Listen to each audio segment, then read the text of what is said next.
বিসমিল্লাহির রহমানির রহিম। আসসালামু আলাইকুম। কেমন আছেন সবাই? আশা করি সবাই ভালোই আছেন। আজ আপনাদের সাথে শেয়ার করব রাইস কুকারে কীভাবে খিচুড়ি রান্না করব, সেটাই আপনাদের সাথে শেয়ার করব। আর আজকে আমি ভিডিও করতে পারিনি, আমার হাজব্যান্ডের বাসায় ছিল, এই জন্য আমি খুব ব্যস্ত ছিলাম, ভিডিও করতে পারিনি। এটা আমার আগের ভিডিও ছিল মোবাইলে, সেটাই আমি আজকে আপনাদের সাথে শেয়ার করলাম। এখানে আমি খিচুড়ি রান্না করব। এখানে আমি চাল ডাল নিয়েছি, আর এখানে পেঁয়াজ কুচি, কাঁচামরিচ, 1 টেবিল চামচ হলুদের গুঁড়ো, 1 টেবিল চামচ মরিচের গুঁড়ো, আর দিয়ে দিছি আদা রসুন বাটা, দিয়ে দিলাম গরম মশলা, দিয়ে দিছি জিরা বাটা, পরিমাণ মতো লবণ দিলাম। আর এখন তেল দিয়ে আমি হাত মাখিয়ে নেব, ভালো করে মাখিয়ে নেব। এই মাখানোর উপর কিন্তু আপনার স্বাদ ডিপেন্ড করবে। আমি ভালো করে, যত ভালো করে মাখাবো খিচুড়িটা খেতে ততই মজা হবে। এখানে আমি ভালো করে কিছুক্ষণ এভাবে মাখিয়ে নিলাম। এখন আমি রাইস কুকারে বসিয়ে দিব। আর রাইস কুকারে কিন্তু চালের পরিমাণ যেরকম, পানির পরিমাণ সেই রকম দিতে হবে, না হলে কিন্তু খিচুড়িটা ভালো হবে না। এখানে আমি প্রায় 3 পট চাল নিয়েছি, আর এখানে 6 পট পানি দিয়ে দিব।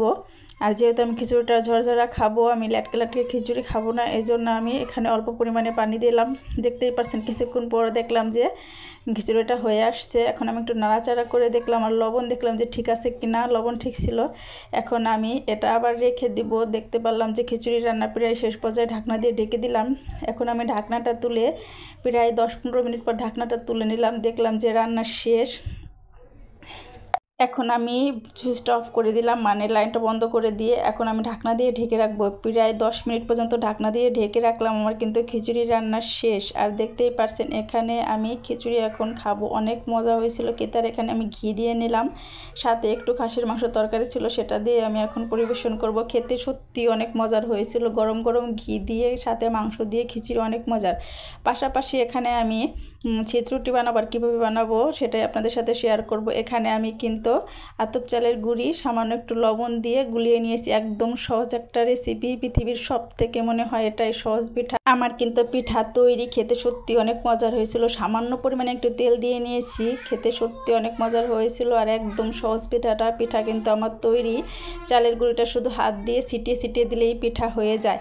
আর এখন আমি পিঠাটা পরিবেশন করব। এখানে আমি গরুর পায়া রান্না করছিলাম, সেটা দিয়ে অনেক মজার হয়েছিল। এখন আমি গরম গরম পরিবেশন করলাম। গরুর পায়ার সাথে ছিদ্রুটি কিন্তু সত্যি অনেক মজার। আর এখানে আমি এখন ডাল ভর্তা করব, সেটাই আপনাদের সাথে শেয়ার করব।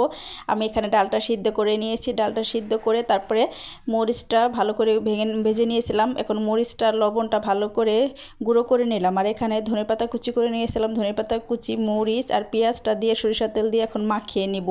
মনে হইতেছে যে এই পেঁয়াজ মরিচটা দিয়েই গরম গরম ভাতের সাথে খুব মজার হবে। সত্যি অনেক মজার হয়েছিল। এখন আমি ডালটা দিয়ে ভালো করে মাখিয়ে নিব। এখন আমি ভালো করে ডালটা দিয়ে মাখিয়ে নিলাম। আমার কিন্তু ভর্তা প্রায় শেষ পর্যায়ে চলে আসছে। খেতে সত্যি অনেক মজার হয়েছিল। ডাল ভর্তা কারা কারা পছন্দ করেন অবশ্যই কমেন্টে জানাবেন। আল্লাহ হাফেজ, সবাই ভালো থাকবেন, অবশ্যই লাইক কমেন্ট করবেন। আল্লাহ হাফেজ।